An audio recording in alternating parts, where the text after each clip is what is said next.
and bringing together and improving networking.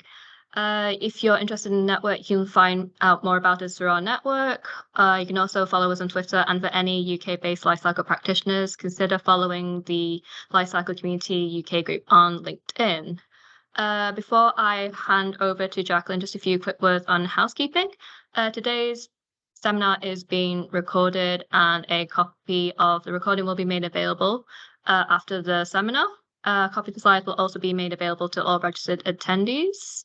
As we are recording, please mute your microphones and switch off your cameras so that we can save bandwidth. There will be an opportunity for Q&A at the end. If you do have any questions, please type these in the chat. And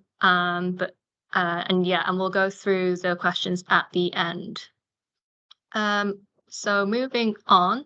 So today's seminar is the latest in the series of seminars that the network has had the honor to host.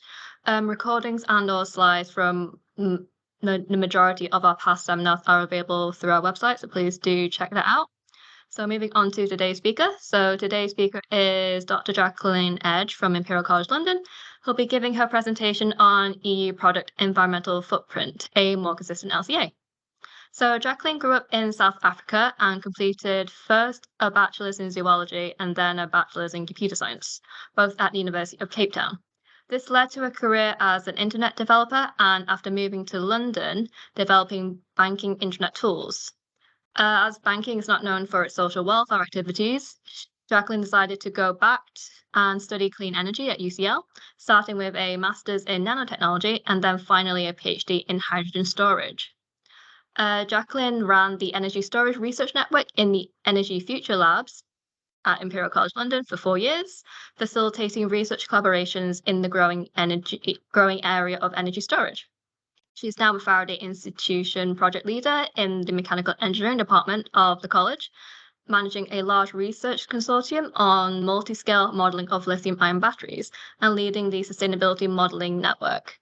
Jaqueline, with that, I will hand over to you when I figure out how to stop sharing screen. Thanks, Jasmine. Right, so let me just share my screen.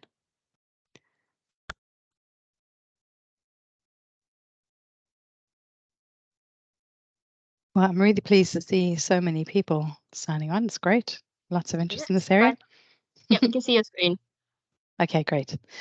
So as Jasmine kindly said, I'm Jaqueline Edge. I work in the Department for Mechanical Engineering here at Imperial College, and I'm also in the Electrochemical Science and Engineering group. So I am a battery scientist who's trying to understand how we take the bigger picture view and do techno-economics and life cycle assessment on batteries.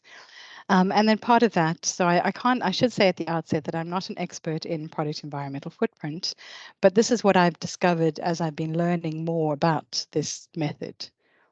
So, right, so let's see, there we go. Okay, so not everyone here will know what life cycle assessment is. I'm sure many of you do, but just to briefly go over it. So life cycle assessment, you look at all the stages in the whole life cycle of any product. So generally that is acquisition of raw materials, so whether you extract that through mining or whatever processes, manufacture the product itself through to the use of the product.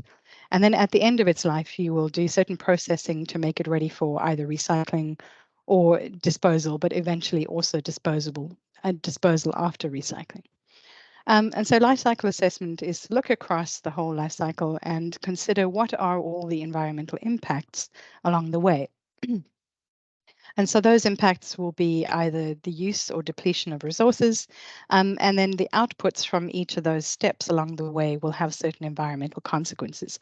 For example, you may have gaseous emissions, which could be greenhouse gases, for example. So the life cycle assessment, it follows a number of ISO standards which define life cycle assessment. It's essentially a science-based method, and there are these rigorous standards which describe exactly how you would do a life cycle impact assessment along the entire life cycle. And there are a number of standards which work together, and the idea is to be able to label products and say whether they are environmentally friendly or not. However, we'll be talking about what problems are with this So in the sort of a visual way, this is what the method does. So you define your system boundary, and you don't have to take the whole life cycle. You can sort of cut out, earmark certain areas, but you would set up what your system boundary is. You can say, well, I'm only going to focus on these life cycle stages. Then you would look at every step within your boundary and decide, well, for every step, what are the inputs that go into that step and what are the outputs that come out of that step? And then you would assign those inputs and outputs to particular impact factor categories. So for example, if you're using water, then that would go to the water depletion category. And if you're outputting, say, phosphate, that might then impact freshwater in terms of eutrophication. So the idea is that you then categorize what all of those inputs and outputs do in terms of the different impact factors, and then that gives you an idea of what all the environmental impacts are, and then you add all those up across the life cycle. That's a very simplified version of what life cycle assessment is. So what do we use life cycle assessment for? So the three main things we would use it for is that you want to identify where the hotspots are in your product's life cycle. And that is so that you can then decide, well, if you want to mitigate the environmental impacts, which areas do we focus on? It's very important. It's a science-based technique which helps decision makers to make the right, well-informed decisions about what the best ways are to mitigate products, how to use those products best, how to produce them best. There are a number of things that life cycle assessment can help policymakers to make those decisions. And for example, you might want to market your product as being eco-friendly. So you might use the life cycle assessment results to develop an eco-labeling scheme. So just because I work in battery science, this is an example from Battery World. So for example, this study by Kalitsis looks at all the different life cycle stages in making a battery, and then considered the impact factors and which ones were the most important. So he found that it's actually the electricity that you use to produce a battery cell that is the highest point. So the greenhouse global warming potential, as you can see, the electricity is the brown stripe, and that is the bulk of the global warming potential comes from the electricity. And so when you manufacture a cell, the reason for that is because there are a number of high energy intensive processes in making a battery. So you need to calcine at very high temperatures. You need to use dry rooms to produce battery materials because they're sensitive to air. And so all of those processes consume a lot of energy. So therefore, it's the high electric consumption processes which cause the biggest problems. And then that helps you to make a decision, for example, where would you site your gigafactory? So if you're going to put your gigafactory in a country that has sort of dirty electricity, then you're probably going to end up with a high carbon footprint. So this just helps us to make the decisions about how to mitigate the environmental impacts. So LCA, it's a very powerful tool. It's a very good tool, and the standards are very well defined. However, there are limitations to it. So for example, they're not so strict about what assumptions you might make along the way. So you could leave out certain life cycle stages. You can decide how you define your functional unit. So the practitioner of LCA has an awful lot of scope for deciding how to implement life cycle assessment rules to do their study. And so that means that every study that uses life cycle assessment doesn't necessarily follow the same method. And so different assumptions in different studies make those studies then very hard to compare. There's not a lot in life cycle assessment which allow you to credit where you have displaced the burdens from alternative processes. So for example, if you recycle products, you want to be able to credit the fact that you've displaced the use of virgin material and all the impacts that come with that. And so that's not really that well covered in life cycle assessment. I won't go through all of these factors. These slides will be made available afterwards. And another one that I find quite concerning is that biodiversity impacts are not very well covered within life cycle assessment. So there are limitations to the method, even though it is very well established and very clearly defined.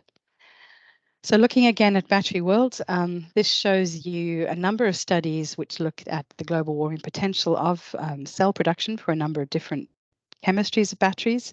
You don't necessarily need to know what all those different chemistries are, but the point is to show you how much variability in those studies there are.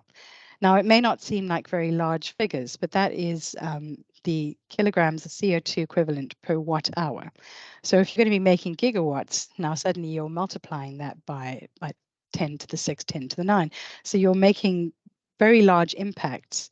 And so if you're trying to choose which is the right chemistry, and there's such a variability of the carbon footprint, it's very hard to know which is going to be the least impact, and which battery you should use in which application and which production methods you should use. So this variability is due to the fact that life cycle assessment isn't very consistent. Also, just to show you that the other impact factors in battery studies are generally ignored. So most of the focus is on global warming potential, but there are many other impact factors that we should consider too, but there are far fewer studies that look at those. So one of the biggest problems with life cycle assessment is called burden shifting, and that is the idea that you may, if you set up your study, you might be ignoring some of the impacts in other areas. So for example, if you focus only on one impact factor, so for example, carbon footprint, which is very popular, you may miss the fact that actually you're causing another problem in water use. So let's say you do a study that looks at carbon footprint and finds, well, we can reduce the carbon footprint by mitigating these processes, but then it completely ignores the fact that the alternatives may use a lot more water. So for example, in lithium, if you're extracting lithium from brine, it actually has a lower global warming potential because they use evaporative processing. Whereas the processes you need to extract lithium from hard rock are very energy intensive. So that means that processing of hard rock might look worse than lithium brine. But if you look at water use, the use of extracting lithium from brine uses considerable amounts of fresh water in very arid regions. So it's really important that you consider all the impact factors and not just focus on one. Other types of burden shifting may be that if you ignore certain life cycle stages, for example, the end of life processing, you may then miss the fact that that product, if it's not easy to recycle at the end, actually has higher impacts across its entire life cycle. There's time shifting. So nuclear waste is a classic example of this, where we don't consider the impacts beyond the next 100 years. But of course, those nuclear waste impacts will start becoming more obvious after 100 years.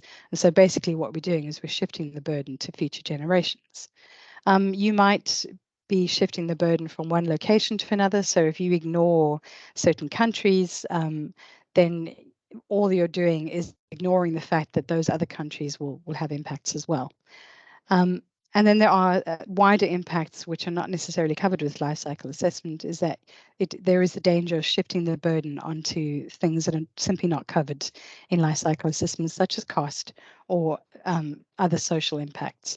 So it's really important as much as possible to make your assessment holistic, to include as much as many of the life cycle stages and impact factors as you can, and to look at it on a global perspective. Otherwise, you could just be missing the important factors. So the EU wanted to do proper environmental footprinting, but they looked across all the eco labels, and of course there are many, many eco labels, and it's very difficult for a consumer to know which product is the most sustainable. And so they basically said, well, the problem with this is because there's too much scope within life cycle assessment to adapt and make whatever assumptions you like. And so some companies, whether deliberately or not, may be greenwashing their product. And there just simply wasn't enough consistency or transparency. And so therefore, they decided to start this project on product environmental footprint, which is essentially a new and improved life cycle assessment. It is based on the life cycle assessment standards, so it's still science-based and it still has many of the good factors of life cycle assessment, but the idea was to try and make it much more standardized so that you can't change the assumptions, and so that when you apply a life cycle assessment study, it's as consistent as possible from one study to another, and therefore you can compare the results well.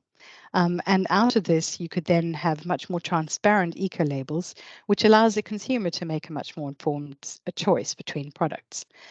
So it improves the cohesiveness of our life cycle assessment. It makes the studies themselves much more more repeatable and more reliable. And then we'll talk later about the more specific category rules. So obviously, if you make a generic method, it might not apply perfectly to every kind of product. So there are these more specific rules as well for different categories. At the moment, the product environmental footprint is not mandatory across the board. It's still in the pilot phase, or what they call the transition phase, except in construction. So in construction, there are product environmental footprint rules which you need to use. But at the moment, industries are not being forced to use them. They started this project back in 2012, 2013, and they aim to complete it by the end of 2024, although that timeline seems to be slipping. And the idea was to have consistent measurement and good communication to consumers about products. So if you compare life cycle assessment and product environmental footprint, they're the same in the sense that they're both science-based methods. Both of them quantify impacts across the life cycle. They both include emissions and outputs to soil, air, and water. They both consider the use of resources and depletion of those resources. And they both look at the impact of the usage of land and water across the life cycle. What makes the product's environmental footprint different is that it's a single method with much more stringent rules and less scope for making assumptions. There are also very strict rules about how you set up the database. And so you have to gather that data following particular methods, so that data is then also consistent and specific to your product. There are also a number of rules for how you would model things like electricity use. There's this concept of benchmarking, so you have to define something called a representative product for that particular category, which is then, whether it's a real or a virtual product, is then used to benchmark against. So when you come with the new product, you always compare it against that benchmark product. There are a number of methods which have been improved on impact assessment, so particularly tracking toxicity, whether it's human or ecotoxicity categories. There are now guidelines being included for biodiversity impacts. They're not finalized yet, but there are people working on biodiversity impact factors. It's very important that you include uncertainty along the way. So life cycle assessment didn't require this. The product environmental footprint does require this. So you have to bring uncertainty measurement all the way through. The other things that are mandatory are that you have to normalize your data and you have to decide a weighting between your impact factors so that you can come up with a single score at the end. And they've also included circularity formulae so that you can credit the burdens, the displaced burdens from, say, recycling. And then also, so in life cycle assessment, there are 4 main stages. There's goal and scope definition. There's your inventory step, which is choosing your data set.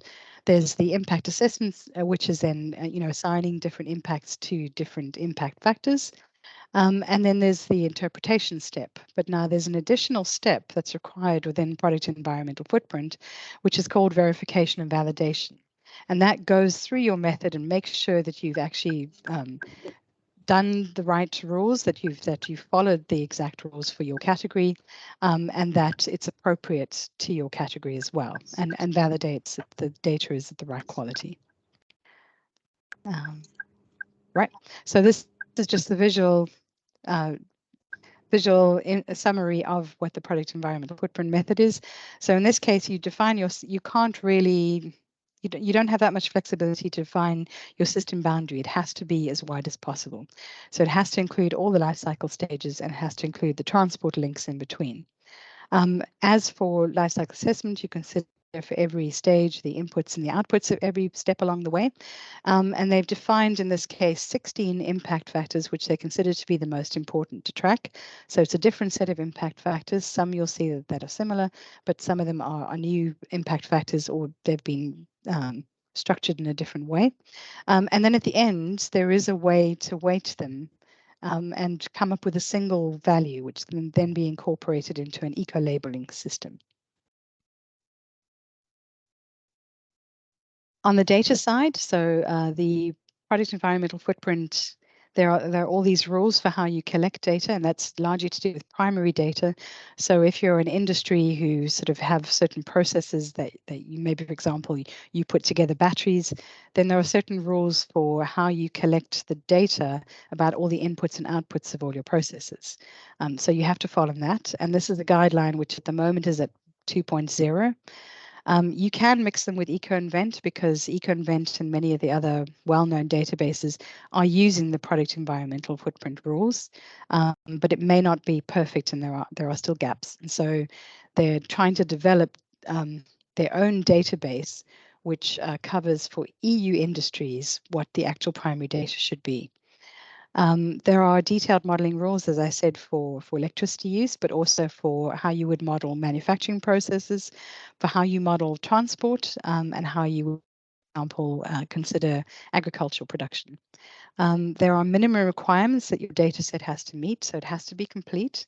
It has to follow the appropriate methodology defined for your category rules. It has to be consistently measured. Every data point within the database also comes with a quality score, and that quality score ranges from 1 to 5, 1 being excellent, 5 being poor. And for primary data, over your entire data set, the average quality has to be less than 1.5, so that's quite strict. So it has to be very close to excellent. For secondary data, it's not quite so strict, but the primary data has to be very high quality. So now we come to the category rules. So you have this generic framework which defines certain consistent rules for performing a life cycle assessment on any product. Now we have to say, well, okay, obviously that's not going to be precise for a particular category. So for a number of different categories, we define these more specific rules which factor in the uniqueness of that category and the peculiarities, for example. These rules complement the generic set of product environmental footprint rules, but they may override them in the case of a particular category. And so setting up a product environmental footprint category rule has a whole process that's well defined. And this guidance here tells you how you would define a new PEFCR for your category.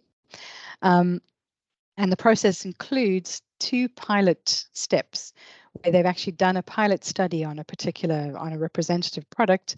And then by going through that, they then figure out what the most important impact factors are, what the most important life cycle stages are, and they might then be able to refine the rules and decide, well, actually for this particular category, for example, the use phase is not really doesn't have that much of an impact. So that means that within this category, the rules say that you don't need to include the use phase, for example. In the case of batteries, we have to include the use phase, but there may be other categories where that's not so important. Part of the PEFCR construction is that you have to, at the end of it, define a communication vehicle. So if that would be, for example, eco-labels or writing a particular report, and that is how do you communicate to the consumer or to whoever your target audience is, what is the most important aspect of this particular product, and maybe also you need to define the benchmark so that you can say, right, made a new washing machine, and this washing machine is maybe 60% better than the benchmark, and so that would then go into your eco label, and so that is part of the whole process, is defining these eco labels. So far, there have been 29 different category rules defined. 19 of those have been successful. So this list of categories, including batteries, leather, dairy products, bottled water, etc. Those have now been done and piloted 2 times, and now they've refined those rules and they've published them. So those will, become mandatory at some point. In progress, there are additionally another 5 categories. So olive oil, for example, flexible packaging. So those are currently in the pilot stage where they're trying to refine what the most important factors are. And 5 have actually failed. So coffee, red meat, marine fish, stationery, and non-leather shoes have all failed. Now, what does that mean? It doesn't necessarily mean that the rules are bad. So, for example, in the case of coffee, they even got to the very end stage where they'd done the piloting, they'd defined the rules, everyone had a consensus on that. But the thing that they couldn't reach consensus on was how to do the eco-labeling. So it failed at that point. So that doesn't necessarily mean we throw it out completely. It just means that they have to now continue to try and reach consensus on what the eco-labeling should be for coffee. Part of defining your product environmental footprint for your particular category is defining what your functional unit will be. And so this allows you to be able to compare consistently across studies done using this method. The functional unit has to incorporate what the actual function or service is provided by this product. It has to define how much of that product performs the required function, for how long it does that, and at what level of quality it does that. So if, for example, I had at the bottom here decorative paint, the functional unit is to protect and decorate 1 square meter substrate for 50 years at a minimum of 98% capacity. So protect and decorate is the what. The 1 meter squared is how much of it. The 50 years is for how long. And the minimum 98% capacity defines exactly how well it should do that. So once you define that functional unit, you can then apply that to all your product environmental footprint studies. The reference flow is what quantity of that particular product is required to fulfill that exact function. And so in this case, for paint, they decided to use the kilogram of paint that would achieve this functional unit. Also, part of the process is to define what is called a representative product. So, for example, you might, maybe you're looking at T-shirts, you might say, well, okay, we're going to make what we call the average T-shirt that is sold within the EU market, and we're then going to define our product category rules around what that average thing is, and then that will become our benchmark against which other products in that category will be compared. That T-shirt may not be a real thing. It could be a virtual T-shirt. It really depends on how they've decided to define it. There may not be a real product which can be used as a benchmark, or maybe there's too much politics around defining one. So then they might then make a weighted average product and define it as their representative product for that category.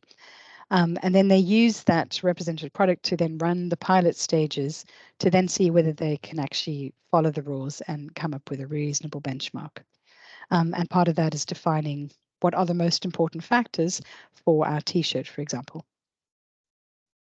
The impact assessment stage of a product environmental footprint, there are a number of steps which are mandatory. So the first part is to classify. So this is where you assign what the energy and material inputs and outputs for all your stages are, how they link to the 16 impact factors. The characterization is where you decide, well, at what is the magnitude at which they contribute to those impact factors, and then you aggregate those across all of these, across all the impact factors, where you multiply it by what is called a characterization factor. And those characterization factors are predefined for those impact categories. You then have to normalize it. So that's normalizing it relative to a reference unit or reference product, for example. And then at the end, you have to assign a weighting for each impact category, which basically says, well, the most important factors for this particular category are these impact factors. So we'll weight them in this way. And then you use that formula to define your single overall score, which then becomes part of your eco-label system.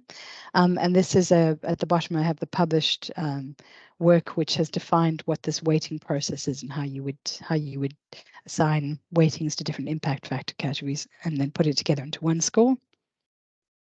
The other part of product environmental footprint is this formula, which helps you to do circularity of your product.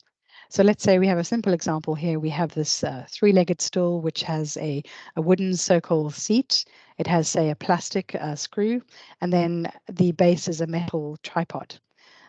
So you would have, on the one side, you'd be considering what are the burdens for extracting the virgin materials to make this product.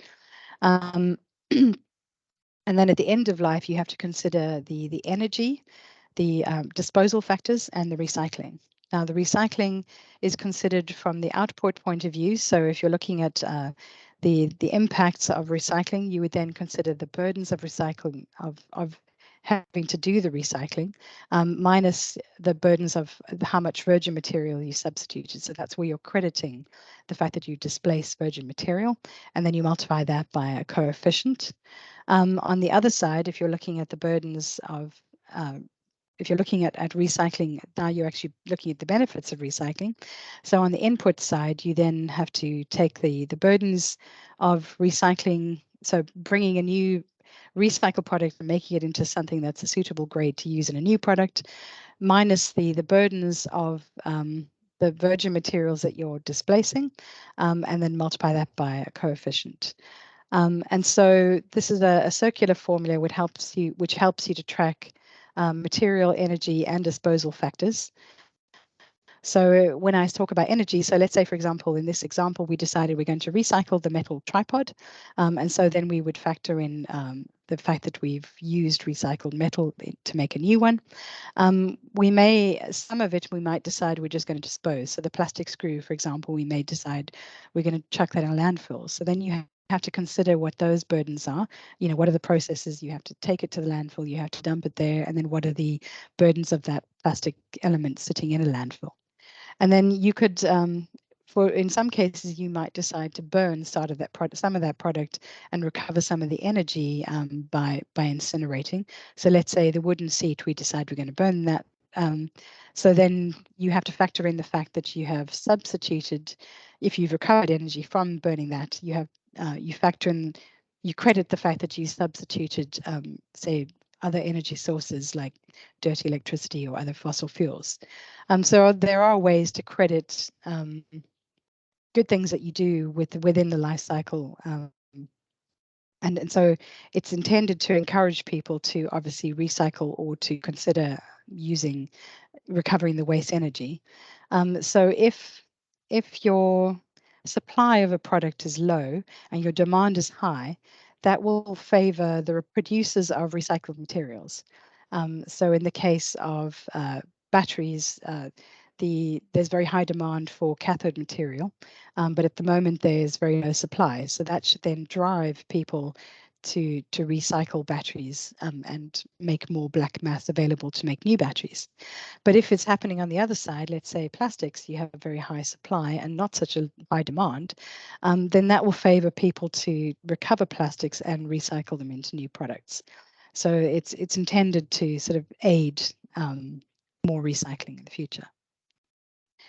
The interpretation step, so this is the life cycle assessment also has an interpretation step. So within the product environmental footprint, you have to do an iterative, just like life cycle assessment, you would iteratively improve your model by looking at the results and just making sure that they've actually met the goals that you defined, making sure that the quality requirements that have been predefined for your category rules are met. There are certain steps that you have to do within this interpretation. So you have to check that that your method was robust, and that means it has to be complete. That the data has to be complete. So not just the method, but the data as well.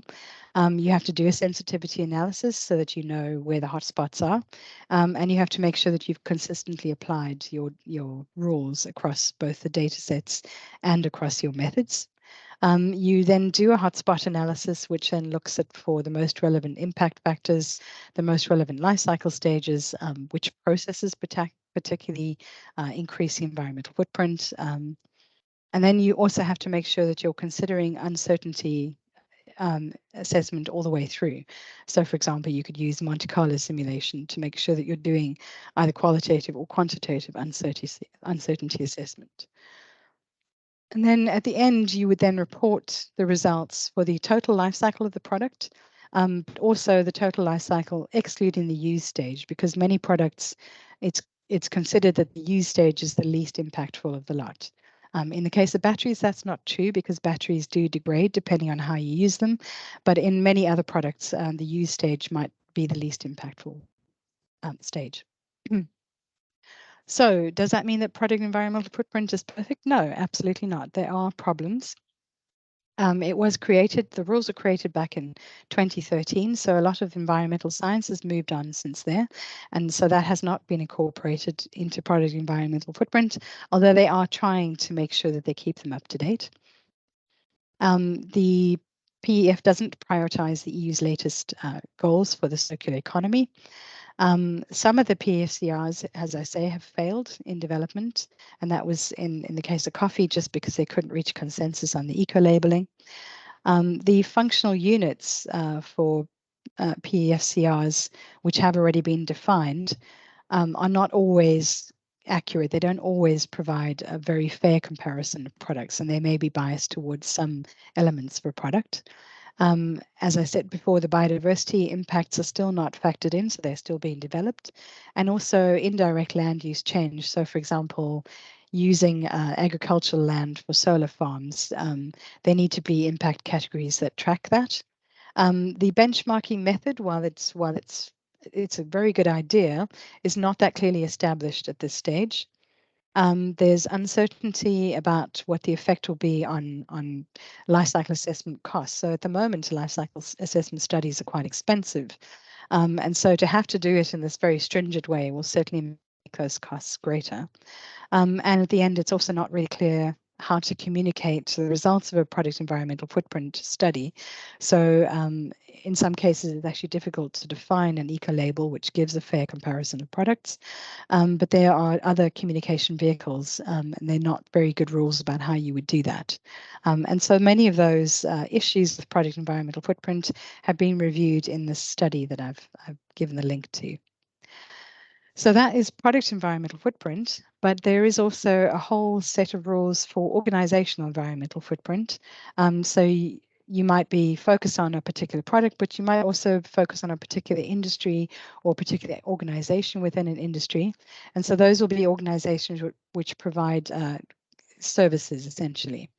And so particularly it excludes products. So there are two separate sets of rules.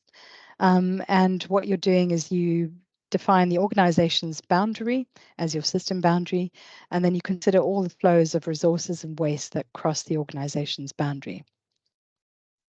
And once you've calculated the organizational environmental footprint, you can then disaggregate it to whatever products they produce, so that you can then incorporate that within the product environmental footprint. And then, of course, for every different sector, there are more specific rules defined for that sector. So that's similar to the PEF category rules.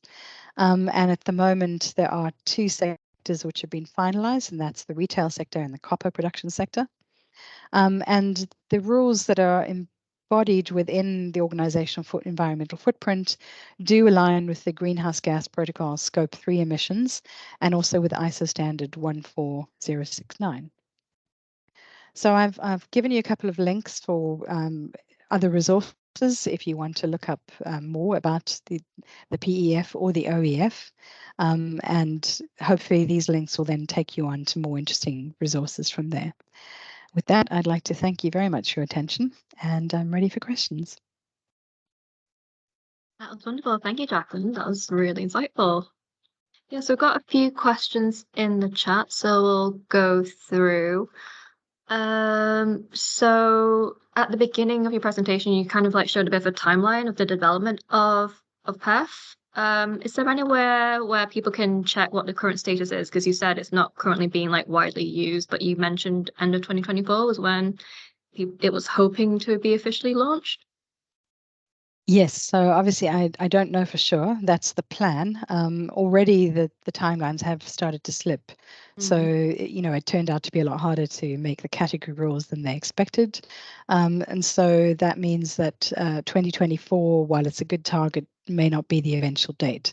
But I couldn't tell you how much has slipped by.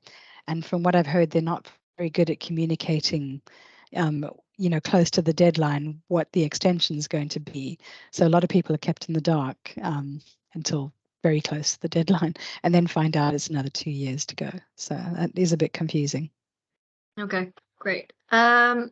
So in PEF, there's like a big importance placed on the weighting, particularly at the end, because you have to weight the 16 different environmental indicators. Can you go into a bit more detail on how that's done? Is it similar to like current endpoint indicators, or is it slightly different in the weighting? I have never done one myself, so I couldn't really say for sure. I think it depends very much which category you're looking at. So there'll be different weighting rules for different product categories. I haven't seen the one for batteries yet because they haven't been published. So I wouldn't really be able to tell you exactly how to do it, but presumably they will, when they do the piloting study, they'll realize that certain impact factors are negligible, and so therefore you have the flexibility to leave those out when you do a study on that particular product. So I guess that's really what it comes down to, is saying, well, okay, global warming retention is very important in this particular product, but maybe water use is less relevant. So then that would be downscaled to maybe 5% important or less. But Okay. that's all I know. I don't really know exactly how it works yet. Yeah, fine. That's quite interesting because that sounds a bit similar to how things are weighted in multi-criteria decision analysis, where you just like rank things based on their importance. And the impacts do shift quite a lot depending on how much importance you place on different indicators. So that is interesting. Yeah.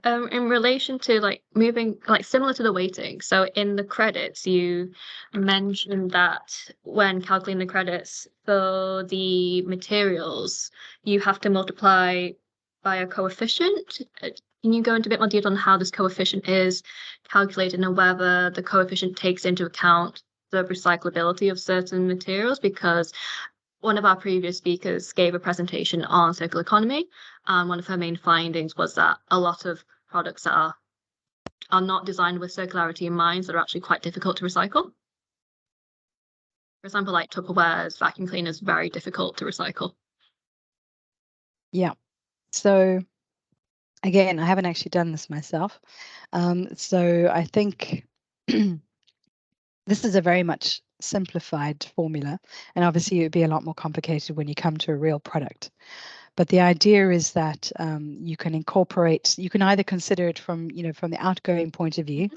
So you look at what all the burdens are, all the impact factors which would come with having to recycle outgoing material, and then you have to then consider how much virgin material you've displaced for each type of material, and then you subtract that, so you're effectively crediting it, and then you multiply it by a coefficient which is the opposite of what you would do if you were considering it from the point of incoming material. But I have to admit, I haven't actually done a calculation myself, so I couldn't really tell you exactly how it works, and it would be very different for different products. Yeah, no, that's absolutely fine. So when implementing PEF, you said that it would likely increase the cost of conducting LCAs. Would it not be possible to that the standardization would have some benefits in regards to the cost? Like, is the increase in the cost of doing LCA basically because it takes longer because there's more steps? Yeah, I think the thing that probably adds to the costs would be the data quality requirements. So you would have to collect, every industry will have to collect their own primary data, which defines the particular processes that they introduce to the life cycle on each product. And then they have to design that quality for every single data point. So you would have to follow the strict rules for gathering that data, and that may make things much more complicated. And so I imagine that's going to expand your costs. I think the modeling side, it probably won't impact so much, but it's the data where your cost is going to rise. Okay. So going into like the various additional stages, so particularly around data quality, that you had the scale of 1 to 5 for data quality, and for good, it had to basically just be 1.5. I think that's what you said. So like if the data quality fails, like does that mean that it's not PEF, but it could still qualify as an LCA? Okay. So if your quality doesn't match up, you are allowed to use the results, but not for communicating to the consumer. So if you're going to communicate to the public, then you have to follow those rules. But if you want to use it for internal communication, that isn't publicly accessed, then it's okay for your quality to be a bit less or a bit higher, shall we say, because of the way this is weighted. Yeah. But if you're going to use it for eco-labeling, then you have to have the right quality. Okay, so for like journal papers as well, then you would also need to have high data quality because it's being presented to the public, or some of it is being presented to the public. Yeah, that's a tricky one, isn't it? You got to consider how that fits with open access. I would imagine for journal papers you would have more freedom, because it's not really considered to be public. It's not like you're a company that's marketing your product and saying, well, hey, it's greener than something else. So I think for journal papers, you could probably still get away with less quality requirements. But you would have to then caveat your study and say, this is where it falls down and this is where it needs to be improved. Okay. So impact, you're calculating like one impact at the end by aggregating the 16 different environmental impacts. Does that indicate, does it have a unit or a metric? Mm-hmm. Is it just a label between A to E? So it would depend very much on which category we're talking about.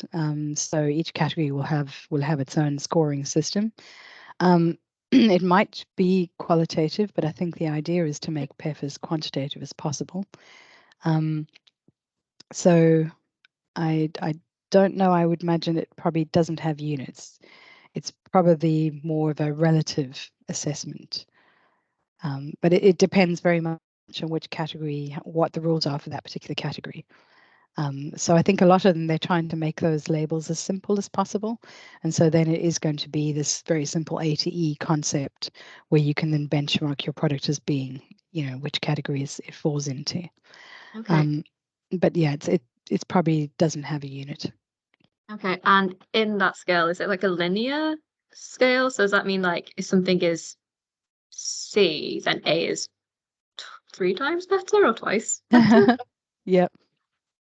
Again, your PEFCR would have to define what makes things fall into those different categories. So the thresholds for each of those would have to be defined. You may not necessarily have 5. You could have more.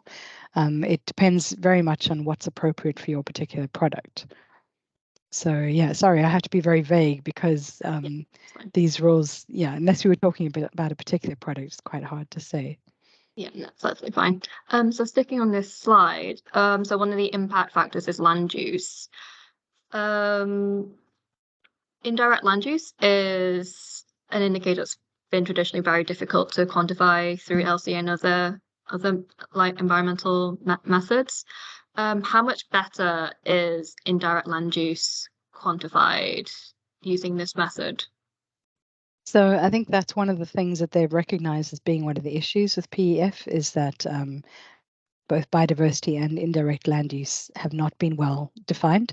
And so they have teams working on, experts from around the world working on how we would make more specific impact categories for those.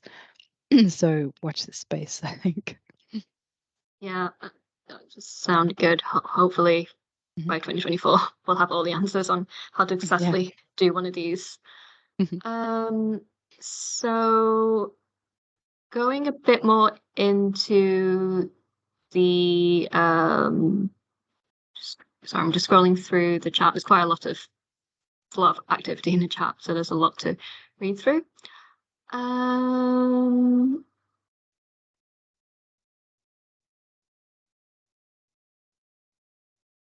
So with these, obviously there's a lot larger set of rules in this method relative to traditional LCA. Could you go into a bit more detail on what the rules are for the uncertainty or sensitivity analysis? Because you specified that these are necessary for this, but could you go into a bit more detail on what the actual like standards and rules would be? I don't know myself because, as I say, I haven't done one. Yeah, I haven't done one before. I think in the case of uncertainty, it wasn't required within life cycle assessment, and so it is required now. And I think again, it would depend very much on your product category, on how those rules are defined. That's fine. In terms of like the reporting, is there any guidelines on like transparency when writing up the methodology results of these kind of studies? Because like it'll be really good if there were some guidelines on transparency, because sometimes when you read an LCA report, you're kind of like, I have no idea how you did this. Yeah.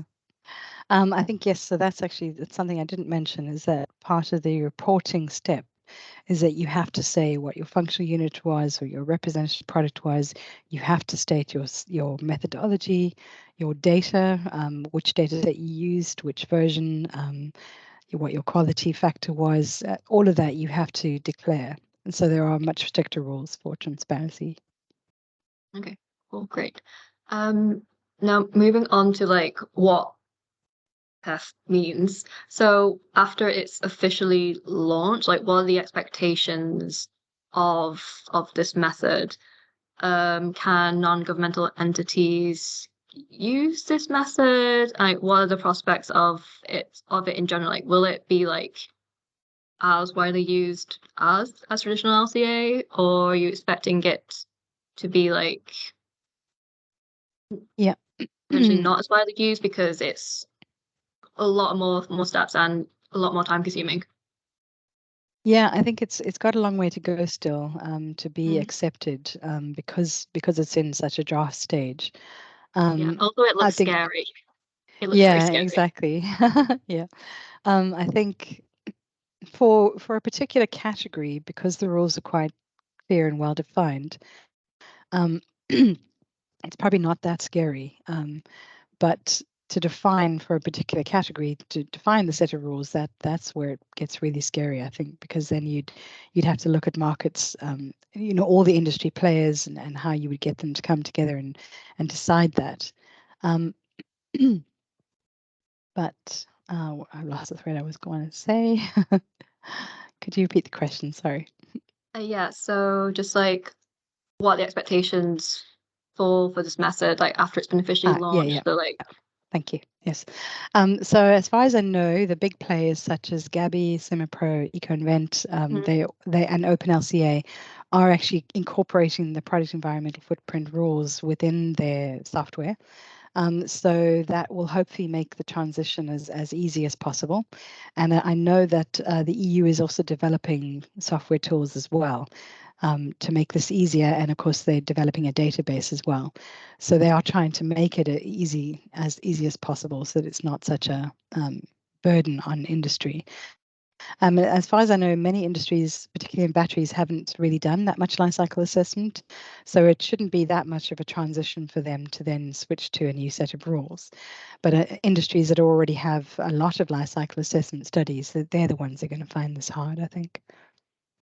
okay, yeah, that makes sense. So going into back to like the very like beginning, early stages of this method. So based on your description of it, it seems like it only does cradle to grave like life cycles. What about gate to gate or cradle to gate type of assessments? I think again, depending on your category, I think generally they want the system brand to be as wide as possible. So actually, cradle to cradle is what you should aim for. Yeah. But depending on your on different products, there may be times when that's not essential. So let's say if the recycling of the product is not really a high impact area, then you might not need to incorporate recycling. I'm trying to sort of think of an example of that, but there may be some where it really isn't such an issue.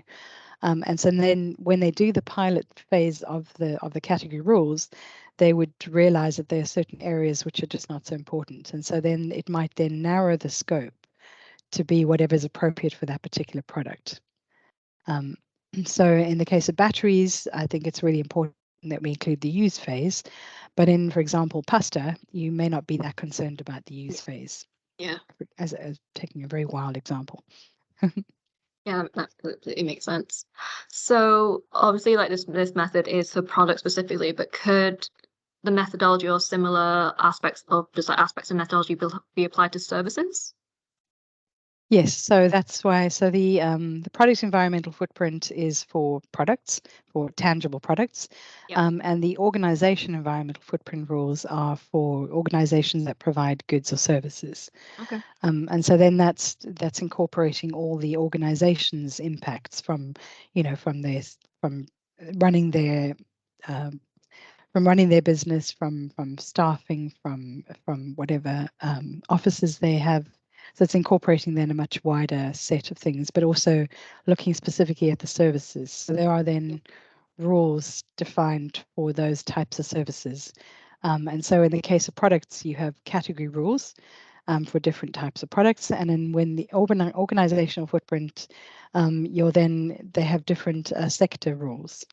So at the moment, they've done the retail sector and they've done copper production sectors, but they still have quite a long way to go to covering all the different sectors. But yeah, that's where they cover services.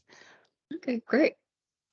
And so in your slides, you gave the examples of like successful um the successful studies, but you also highlighted there was 5 that had failed, and you emphasized that for the coffee one, it was because they failed to come to a consensus. So for specific like industries that do need to agree or come to a consensus, like can this decision be made by like external bodies, so like regulatory bodies or other organizations? Yeah, difficult one. I think when they try to do these development of these category rules, they're already trying to include the international experts and industry players.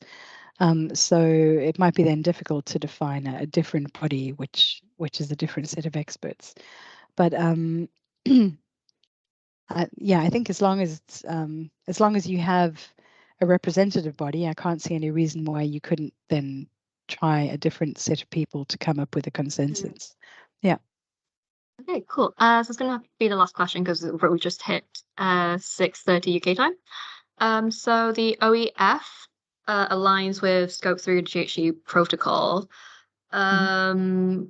Considering that Scope 3 only includes indirect emissions that stem from processes outside the organization, can you explain a bit more on how OEF does align with Scope 3? Um, I don't know enough about OEF. I really only introduced it here as just to show you that there was something else. So I must admit, I don't know much about organization environmental footprinting at all. I'm much more focused on products. So I'm afraid I can't answer that. Fine. I think we'll have to end things there. So thank you so much, Jacqueline. I thought your presentation was wonderful and I learned a lot Thank you. about a terrifying new method that I'm going to have to learn soon. Yes, thank Yeah, so you. I'd like to thank you on behalf of the network and our attendees.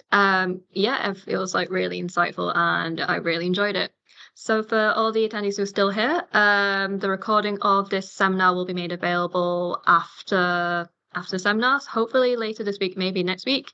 And you'll also be sent a copy of the slides either later this week or sometime next week. So thank you everyone. Thanks Jacqueline, and to everyone, like wherever you are in the world, have a nice rest of your day. And yeah, hopefully see you next time. Thanks for listening. Thank you so much. Thanks everyone. Bye.